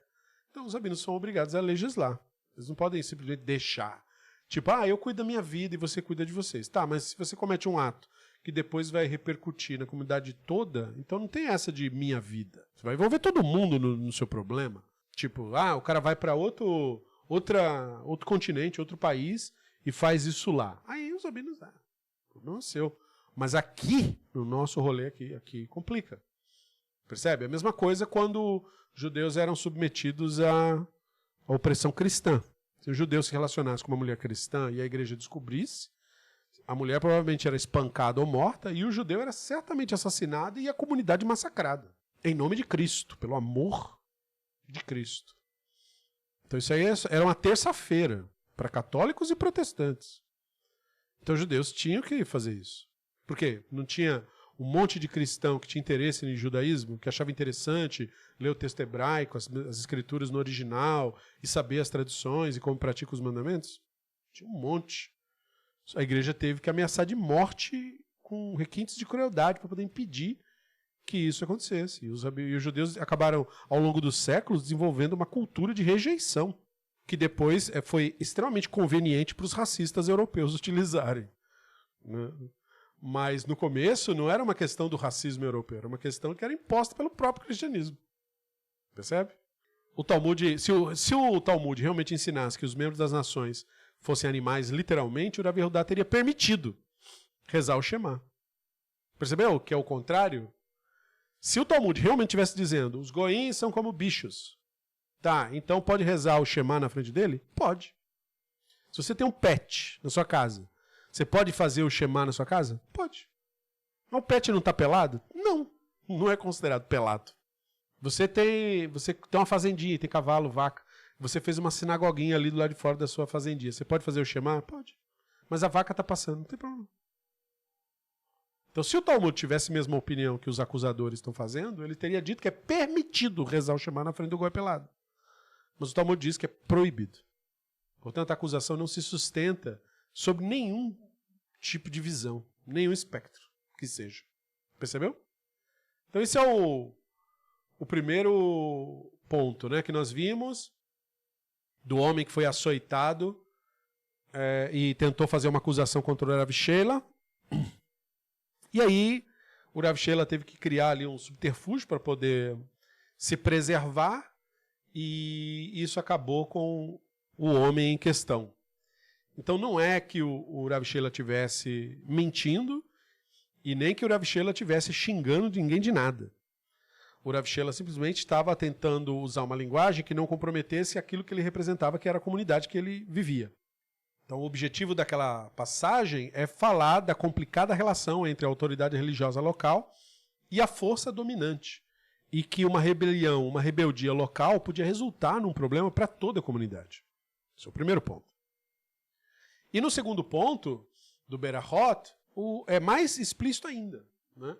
Quando o Rav Yehuda fala que não se pode recitar o Shema na frente de uma pessoa pelada, ele está, na verdade, considerando essa pessoa como membro da própria comunidade judaica, nesse aspecto jurídico. Né? E aquele texto da Bíblia, do Yehezkel, ele, não é para ler aquilo literalmente, está errado. Eu sei que tem gente que tem essa tendência de ler Bíblia literalmente, isso é uma coisa proibida no judaísmo, claramente proibida no judaísmo, e, portanto, você não deve seguir essa tendência é errada, é a Alahá, portanto, não foi pensada para ser tirada de leituras literais da Bíblia hebraica, certo? Não se deve tirar conclusões baseadas em leitura literal da Bíblia hebraica. Então, por isso, nós somos lembrados dessas coisas. E vamos agora para mais um texto que faz parte dessas acusações. Esse é Yevamot 98a, que é aquele Yevamot que o cara falou no começo, né? O cara citou errado, mas eu citei já os textos corretos, e agora vamos citar aquele, para não ficar sem citar aquele também. Então, o Rava disse, então veja, 3 pontinhos, é uma discussão que está indo, né? Pegamos o bonde andando aqui. Então, o Rava disse, em relação ao que os sábios disseram, que o Goi não tem linhagem patrilinear. Não diga que é porque eles estão impregnados de licenciosidade. No caso, por causa do Avodazará, que é associado ao culto, rito sexual e blá blá blá, Grécia, Roma, Babilônia e blá blá blá. Que não saberiam dizer a identidade dos pais com certeza, imaginando toda uma comunidade que pratique sexo ritual, os filhos que vão nascer, sabe-se lá de quem é esse filho, né? Na imaginação dos rabinos, é isso que eles estão discutindo aqui. Mas se essa identidade é conhecida, nos preocupamos que a paternidade seja de fato reconhecida no que diz respeito à proibição das relações proibidas com parentes paternos e outras questões que são pertinentes a Alahá, mesmo que não forem pertinentes na cultura de outras nações. Em vez disso, mesmo quando é conhecido, ainda não estamos preocupados. A comprovação seria o caso de 2 irmãos gêmeos idênticos, que eram uma gota que foi dividida em 2, como os rabinos imaginavam que um gêmeo surgiria sem conhecimento científico nenhum. Eles imaginavam que nós viemos de uma gota, né, de semente, de sêmen, eles achavam. E quando era gêmeo? Quando é gêmeo é porque aquela gota se dividiu em 2. Né? Tentando imaginar como é que o fenômeno ocorreria. Né? Obviamente eles teriam o mesmo pai, e ainda assim foi ensinado na última cláusula do Baraita. Baraita quer dizer uma tradição. Baraita, só para você entender aí, você que não conhece terminologias e está aprendendo conosco, é a mesma coisa que Mishnah. Mishnah quer dizer repetição e diz respeito a uma tradição que foi passada, certo? Baraita é a mesma coisa, só que em aramaico. Mishnah é hebraico, Baraita é aramaico. É a mesma palavra, tá bom? Por que tu usa Baraita e não Mishnah? Para você saber que a Mishnah é a Mishnah que foi compilada, a Mishnah oficial do livro da Mishnah, e o Baraita é uma tradição que também foi passada, mas que foi lembrada só depois que aquela compilação tinha sido feita. Não pode misturar as duas coisas. Então, entendeu? Então foi ensinado na última cláusula do Baraita, de uma tradição que foi passada.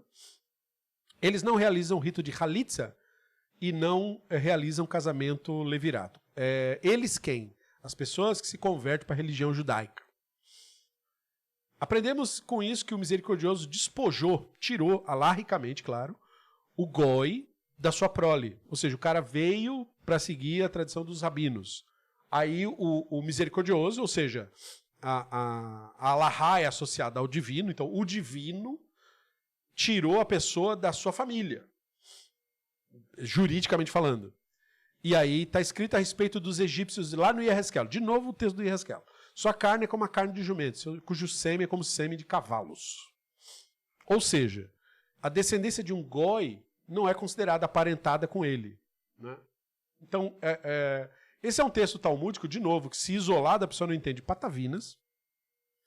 E eu já testemunhei ao longo da minha vida, e principalmente na época que eu mesmo me identificava em seguir a religião ortodoxa judaica, eu testemunhei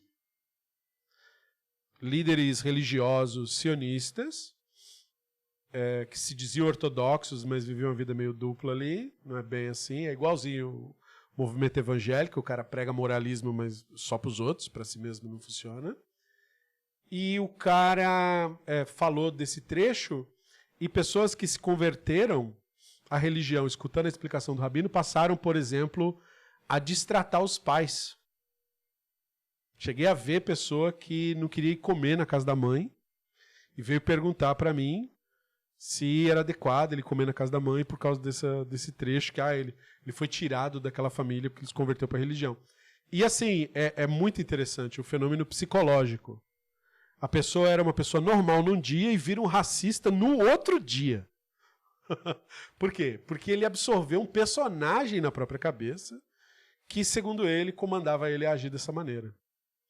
Né? Então a leitura errada não é só, no caso desse trecho talmúdico, da pessoa que não conhece. Tem muita leitura errada de gente que estaria inserida na cultura. Só para você ver como se deve estudar esses textos com atenção. Então a passagem do Talmud Bavli, provavelmente uma das mais distorcidas. Por quê? Porque essa passagem é interpretada errado até por quem é de dentro. Tá bom? Normalmente ela é apresentada como se o Talmud estivesse ensinando que não judeus são animais, né? Os gentios não têm pai e, portanto, não têm família. Certo? É tipo assim, o cara veio para o judaísmo e aí ele virou gente. Eu vi comentários assim na época que eu morava em Israel. Eu morei em Israel, morei em Tel Aviv, morei em Ashdod, E o que acontece? Quando você convive nas comunidades ali judaicas locais, fortemente influenciado pelo sionismo, você vê os comentários da Torá durante o ano, né? A Torá é comentada toda semana e tem estudo do Talmud diário. E aí no Daf Yomi, que chegou nessa página, o cara soltou essa. Não, porque quando o Goi vira judeu, ele entra para a religião judaica, aí ele vira gente. O cara usou essa expressão. E o descaramento e a falta de noção do ser humaninho que está falando é impagável. E não significa que todo mundo que ouviu bateu palma. Muita gente escutou e olhou para o lado assim e falou, pronto. É para isso que eu estou pagando? Para ficar escutando esse imbecil falar isso? Entendeu? Mas, claro, grande parte do público aplaude porque um neurônio funciona, o outro não. Né? Ninguém faz leitura crítica de nada. Certo? Então, o que o texto está discutindo? A discussão não é, obviamente, biologia humana. Isso deveria ser óbvio. Ela trata do que os rabinos entendiam ser parentesco jurídico, linhagem do ponto de vista da Alahá, casamento levirato. Veja que coisa antiga, né? Casamento levirato, se você não lembra, é quando uma pessoa casa com uma mulher e aí ele morre e não fez filho naquela mulher. Aí a obrigação seria do irmão de ir lá e transar com aquela mulher lá, que era a cunhada dele, né? E aí fazer um filho nela e botar nessa criança o nome do falecido, para que a herança que era desse falecido não saia da família do falecido. Esse é o rolê. Esse é casamento levirato. Halitza seria o ritual quando a pessoa se recusa a fazer isso, o ritual do descalçamento. E o status familiar dentro da Alahá. Essa é a discussão da página do Talmud. O tema central é o caso do Goi, né, um membro das nações, que abandona aquilo que era percebido como Avodazará pelos rabinos e se converte para o judaísmo. A pergunta é, como a Halahá passava a definir os vínculos familiares dele? O Rava começa rejeitando uma interpretação específica. Né? Ele fala assim, não pensa que os sábios negavam a linhagem patrilinear ao Goi, porque os povos idólatras podiam, por exemplo, ele podia ser de um grupo lá que era do culto de Baco, então vai saber se ele era filho do pai dele mesmo, ou se ele era filho, sei lá, do vizinho que encarnou o Baco lá num culto e a mãe dele ficou grávida daquele cara lá, vai saber, ou do outro que estava viajando e passou por ali no dia da festa, vai saber. O próprio Talmud explicitamente rejeita essa explicação. E isso é importante, porque muitos polemistas citam apenas a palavra licenciosidade, esconde a Guemará, justamente rejeitando esse argumento. Então veja, né? O Talmud coloca isso como um argumento que era que acontecia. Ué, mas se eles praticam essa religião, que tem esse sexo ritual, esse cara pode ser filho até do cara que passou lá viajando. Como é que vai saber quem é? Entendeu? Porque, entendeu? Não tinha essa discussão sobre genética nem nada. Então o Talmud fala, não, mas esse argumento não é válido. Esse argumento não é aceito. Ou seja, não é porque o Avodazará tinha, dentre vários cultos que tinha, também esse culto do Baco, ou o culto de Afrodite, ou qualquer culto parecido, que todo mundo era de Afrodite ou de Baco, ou do que fosse. A gente não pode fazer assim. O Avodazará tem suas manifestações. Ele não é de um jeito só. Percebeu? Então o Talmud rejeita o argumento. E aí ele começa a discussão jurídica. Depois da conversão, o convertido tem um status novo dentro da Halahá. E aí a literatura rabínica frequentemente descreve o convertido como alguém que entrou para a descendência de Avraham Avinu. O que isso significava dizer para os rabinos? Para os rabinos, isso significava tratar juridicamente a pessoa como um recém-nascido. Entendeu? Juridicamente, alarricamente seria isso. Então, o pai dessa pessoa é o rabino que converteu ela. A mãe dessa pessoa é a esposa daquele rabino que converteu ela. Mas não é a mãe no sentido literal, porque o rabino converteu essa pessoa para filho de Avraham Avinu e para filho de Sara. Sacou? Qual que era dos rabinos? É tudo isso para dizer o quê? Ele tem um status jurídico novo, porque ele ingressou no sistema alárrico a partir da conversão. Então ele agora não é mais goi. E isso é inacreditável. Porque de todas as alahot que o judaísmo moderno possui, essa é a mais ignorada. De que a pessoa que se converte não é goi, não pode chamar mais ela de goi. Então assim, o judaísmo moderno literalmente não pratica essa regra. Caga no que os rabinos disseram, dane-se o que eles falaram, e qualquer que seja a sinagoga que você for, especialmente no Brasil, se você não tiver sobrenome europeu, você é tratado como goi. Para o Brasil, judeu é europeu e só. Se você não tem algum nome ligado a algum país europeu, você é goi e pronto. E não importa papel, documento, conversão, nada. Você é tratado como pessoa de segunda classe. Só abrirão uma exceção se você tiver muita grana. Mas, mesmo assim, é tratado como pessoa de segunda classe. Agora, é claro, você pode furar a barreira. Se você for, por exemplo, um escravo do sionismo e ajudar a promover e defender os absurdos que o Estado de Israel comete, pode ser que você ganhe ali um respeito. Mas esse respeito é condicionado ao que você está fazendo. Para de fazer isso e você já não vale mais nada, de novo. Então não se trata de você como pessoa humana. Essencialmente, o racismo europeu é aplicado não só contra goim, mas também entre judeus. Se você não é ashkenazi, você não é judeu suficiente. E é só olhar o moderno Estado de Israel. Só ashkenazi tem voz. Não precisa falar mais nada. Contra fatos não há argumentos, certo? Mas basta um pouquinho de convivência na comunidade judaica, qualquer que seja o Estado. Não tem muitos, né?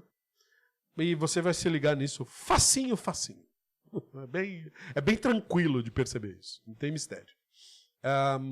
Então, isso não era para os rabinos, né? Para os rabinos antigos, uma metáfora. A conversão tinha consequências jurídicas muito reais para eles, né? No imaginário deles. Mal sabem eles que tudo que eles escreveram não serviu para nada.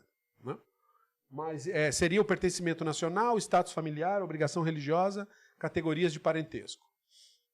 A citação do Yehezkel é para quê? A Guemará cita o verso do Yehezkel para mostrar a distorção vista nas passagens anteriores. O texto não está dizendo que os membros das nações eram literalmente animais. A metáfora é usada, porque o texto profético sempre é uma metáfora, especialmente na visão dos rabinos, para discutir um problema, a ausência de reconhecimento alárrico de determinadas ligações com a Avodah Zará. A comparação serve para indicar a ruptura do vínculo jurídico específico, não a ausência de humanidade. Quando uma pessoa casa com alguém que segue uma religião do Avodah Zará, certo? Na visão dos rabinos antigos.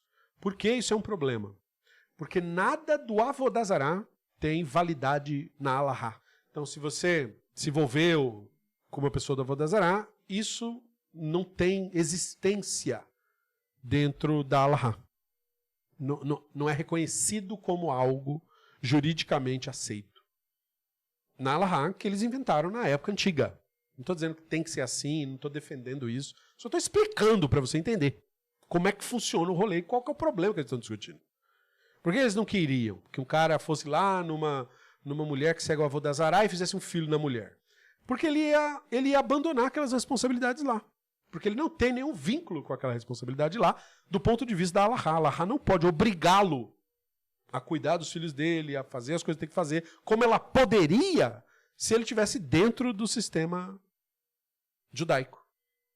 Dentro do sistema judaico, dá para fazer isso. Fora, não tem como. A Alahá não tem jurisdição para fora, só para dentro. Percebeu? Então, o relacionamento não é reconhecido, porque ele está fora do sistema. Então, israelitas e praticantes de Avodah Zará, eles pertencem a estruturas religiosas e jurídicas que seriam vistas pelos rabinos como incompatíveis.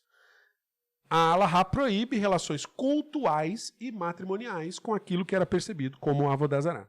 Assim, certas uniões não produziam efeitos jurídicos reconhecidos pela lei judaica. Por isso que, para os rabinos, eles inventaram a regra de que o membro da comunidade judaica era apenas quem se envolvesse dentro da comunidade judaica. Então, se um judeu viajasse pelo mundo e tivesse um filho fora, o filho daquele judeu não seria judeu pela Alahá. Mas por isso que os rabinos fizeram isso. Porque ele agiu fora da jurisprudência da Alahá. Agindo fora da jurisprudência da Alahá, não produz o efeito que tenha validade dentro da Alahá. De novo, isso não é uma defesa da Alahá. Isso é só uma explicação de como ela é. Na minha opinião, a Alahá é desatualizada e deveria ser atualizada. Se é que ela deveria existir. Mas se fosse para existir, nossa, tem um monte de atualização que deveria ser feita. Né? Por quê? Porque hoje, diferente da época da Alahá, hoje racismo é crime. Né? E na época da Alahá não era. Então, muitas decisões que os rabinos tomam são as decisões que hoje em dia seriam vistas como criminosas. Então, não é para considerar, é para adaptar e melhorar, se for, considerando que fosse manter. Não que eu ache necessário. Mas, veja só, né? Certas uniões não produziam efeitos jurídicos reconhecidos. Não uma separação biológica, não uma teoria racial e nem uma ideia de subhumanidade. Porque, de novo, né, volto a dizer o que eu falei antes. Nenhum texto antigo, nem da Bíblia, nem da Mishnah, nem do Talmud, nem do Midrash, nem de nada desses textos antigos que nós estudamos, tem uma noção de humanidade. Humanidade, como é traduzido aí nas traduções porcas da Bíblia, não existia para as pessoas antigas. E não é só isso. Várias coisas que para nós hoje são comuns na cultura não existiam para as pessoas antigas. Quer uma outra coisa? Infância. Sabe a noção, o conceito, a fase humana de infância? Não existia infância antes do século XVII. Infância é um conceito que surge com Comênio, o pai da pedagogia. Antes disso, não tem infância. Todas as ações humanas, portanto, a respeito de crianças, a respeito de mulheres, a respeito da sociedade, a respeito uns dos outros, ela tem que ser pesada junto com a noção de mundo que aquela específica pessoa tinha naquele específico tempo que ela viveu. Senão você não entende o que ela está falando. Então, assim, os rabinos não tinham como criar noções de humano, esse aqui é humano, esse aqui é menos humano. Porque nem noção de humanos ele tinha. E existiu o Adam, que, como eu falei, é um termo para eles que depois vai virar, na cabeça deles, dentro da narrativa do livro, a nomenclatura do judaíta que segue a religião judaica. Isso que é Adão para eles. Nunca significou ser humano. E, aliás, no próprio texto não significa. Entendeu? Então, por isso que eles falavam que era o Ben Adam. O Ben Adam, o filho de Adão, era o judaíta, que seria o descendente cultural do Adão. Né? O Ben Avraham, o descendente cultural. Um outro jeito de falar Ben Adam é Ben Avraham, descendente cultural do Avraham. Descendente da herança do Avraham. Percebeu? Então eles falavam nesses termos arcaicos. Eles não tinham noção de humanidade. Então eles não incluíam ninguém na humanidade e muito menos excluíam. O Talmud discute, claro, essas tradições das nações e como crossover entre as tradições judaicas e das nações não tinha como ser feito.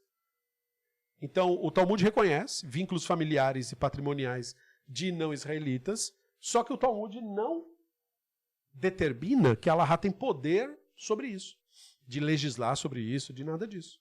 Se o Talmud realmente acreditasse que um goi não possui pai, né, como algumas pessoas acusariam, essas discussões não fariam sentido. Da mesma forma, o Talmud discute o caso de um goi que teve filhos antes de se converter e depois entrou para o judaísmo. Aí, tipo assim, ele teve filhos ou não teve filhos? A conclusão é que ele cumpriu a mitzvah, ou seja, ele teve filhos. Entendeu? Então os rabinos, apesar do seu mundo mitológico, imaginário e tudo isso, eles não eram idiotas. Então aquele carinha que eu conheci no passado e que e virou racista no dia seguinte que se converteu e já não queria mais comer a comida não kasher da mãe dele,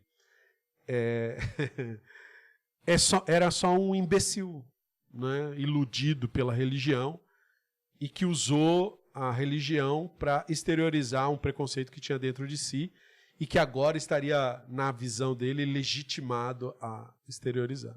Muito comum, todas as pessoas que foram doutrinadas pela religião passam por esse processo, não é? Este sim, de desumanização. Que a religião nos desumaniza por meio de suas regras, por meio de nos bitolar com ideias que não se encaixam na realidade observada. Por isso é importante o estudo crítico dela. Mas não é certo dizer que esta ideologia maculada, que seria a nossa, né, impondo nossos preconceitos e usando a religião para justificá-los, seria reflexo direto do que os antigos falaram, como eu estou tentando demonstrar nesse estudo, né?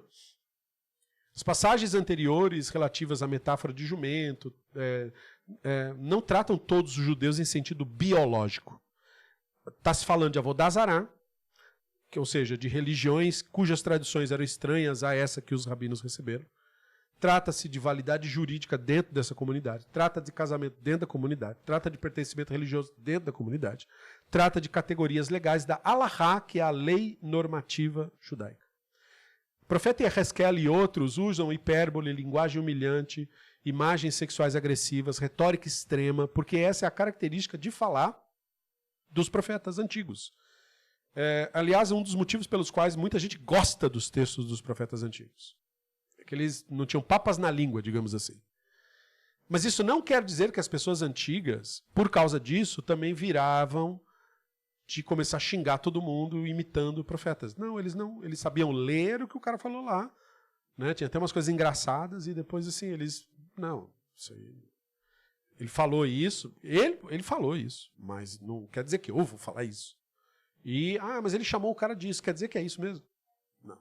O profeta não pode ser lido de maneira leviana no entendimento dos rabinos.